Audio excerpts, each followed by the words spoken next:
and welcome. As a result of my last video on the Woodcut Max 4 bowl coring system, I decided to do a follow-up video to address and answer the questions which were important and pertinent questions in the comments on that video.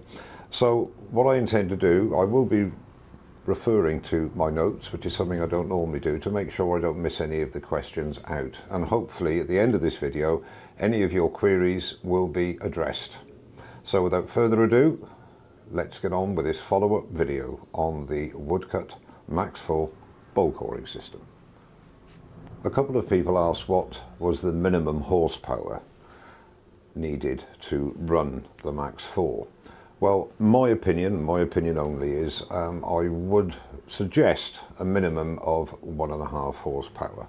The reason being is that there's a lot of torque needed. I mean, this is a 3 horsepower lathe and I still had it on the lowest setting, giving me the highest torque, which is necessary because there are a lot of forces, heavy forces, on that blade and on your system. So I personally would suggest a minimum of 1.5 horsepower and greater to run this system successfully. If you decide to do it and your lathe is under that horsepower, it would be possible to use it, but you'd have to go very slowly, very carefully, because obviously there's a possibility that the lathe might stop and stall.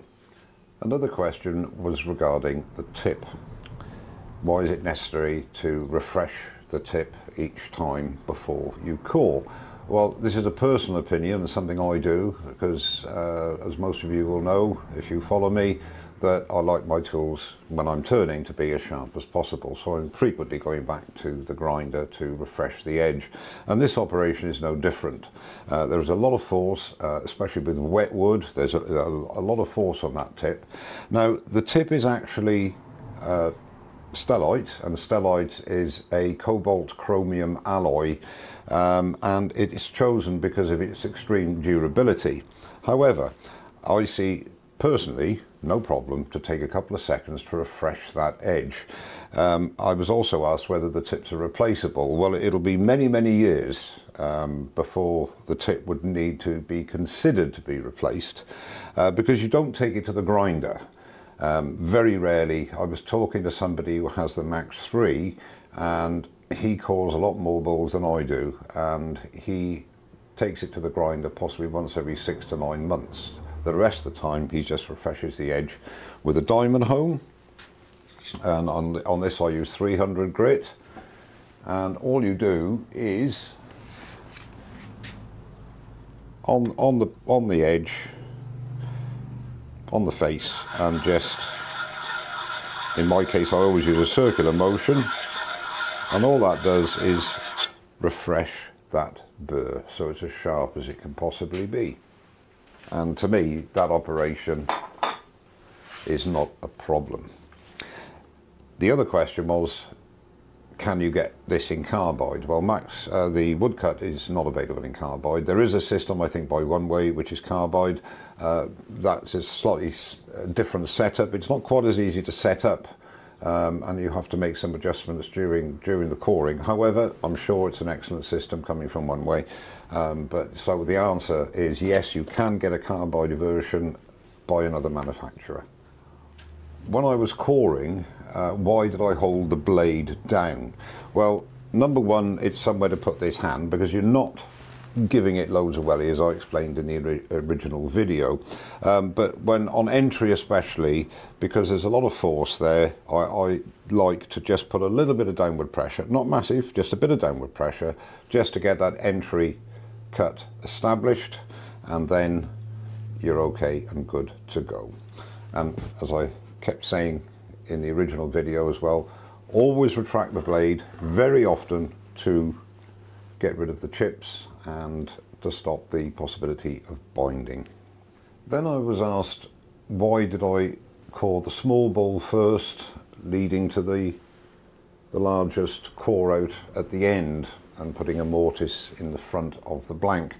Well, the reason I did that was because of the size, that this is again my opinion, because the size of the blank and the weight of the blank, I didn't really feel like taking out the biggest core first, because I just felt it was too much weight to be messing around with that lump coming out of the centre of the blank.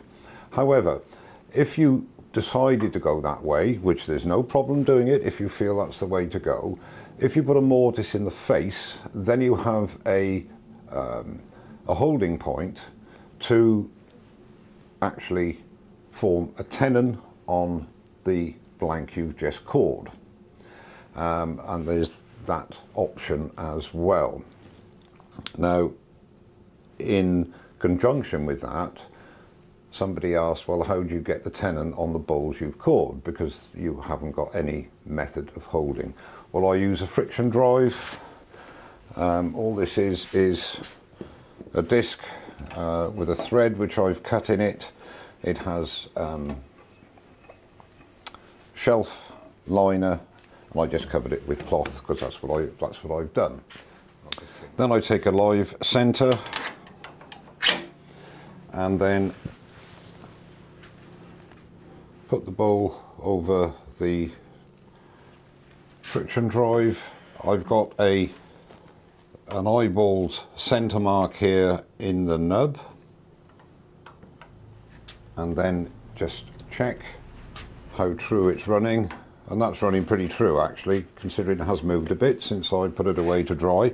However, a little bit of manoeuvring here to get it as central as you possibly can.